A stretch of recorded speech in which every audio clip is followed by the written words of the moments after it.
Jamie, I'll start with you. You must be pretty happy with the calibre of players you get to work with the forwards. Are you confident we can be one of the highest scoring teams in the comp this year?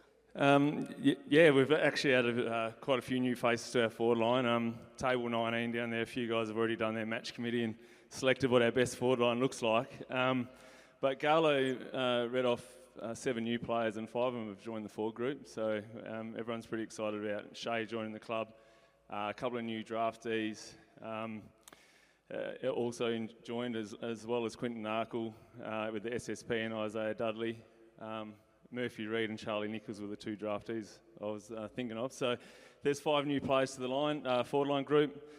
We improved our scoring last year. It took a little while to get going. We were a bit dry early and got a bit frustrated with that, but we'd like to think with the new faces plus the maturity of some of our key forwards, we can do that this year. What about the development of Josh Tracy last year? He was on the verge of a breakout year when you think back to 12 months ago at our season launch. Is it looking like he can go to another level, and how? Yeah, JT had a standout year last year, and it helped. We had a couple of key position players, Jai Miss and Big Jacko, who, when you have 3 of them, the attention's got to, someone gets off the leash, and JT last year really stood up. And there's no reason why he can't take his game to another level, because the pre-season that he's had has been fantastic. He's really his leadership's grown, which we've seen. He's joined the leadership group, and he's there first thing in the morning doing his marketing, contested marketing, and dragging others along with him. So hopefully we can see that transfer onto the field again. You mentioned Luke Jackson. Have I got the right mail? And he's been taking a few speckies on assistant coaches this pre-season. And would you like to name and shame? Yeah, he took one on Wombat. It didn't.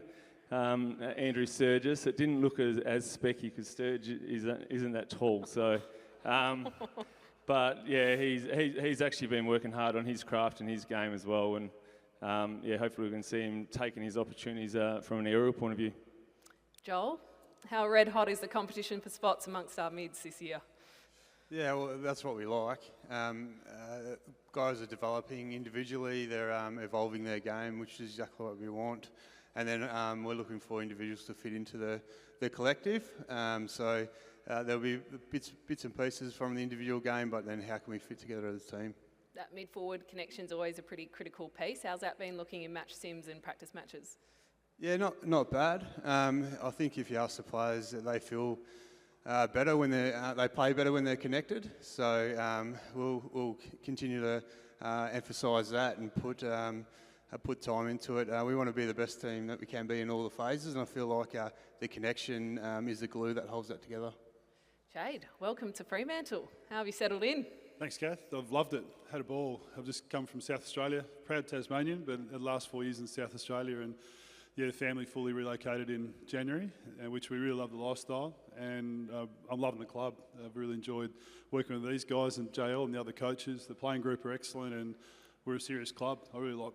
I've had exposure to a lot of clubs in my background, and I like being part of a strong, good club, and I feel as though I'm part of that at the moment, and our on-field deeds is what everyone wants to judge us on moving forward. JL mentioned you like to go by a twig. Is there a story behind that? When I moved from Tassie in 1994, I was similar height but 74 kilos with a bowl cut and a long neck and a big nose, so it wasn't the most desirable package for the female sector in Melbourne, Kath, I can tell you. You've also got a bit of history with JL, don't you? You played on him once upon a time at Subiaco. Do you remember what happened? And would you like to share? Very clear on what happened. I got my backside handed to me, Kath. So I thought I was having a reasonable year, and I ran into the big guy, and he did a number on me. But we did a coaching course together about 5 years ago as well. So a bit of pre-existing relationship there, which we got on well. A similar passion for footy. He worked with my brother at West Coast. So yeah, it's amazing how the stars align and end up working together. And on field, you've got some great defenders at your disposal. How's the synergy and cohesion amongst the back line, and hopefully they all stay fit this year? Yeah, the synergy's pretty strong because they've been coached well over the last few years, and there's a reasonable level of experience. The obvious ones with the Cox, Ryan and Pearce, Brandon Walker, Jordan Clark, but Wagner's emerged and developed his footy. Hugh Davies is someone who's really grown in his footy. Chapman and Draper are both emerging players.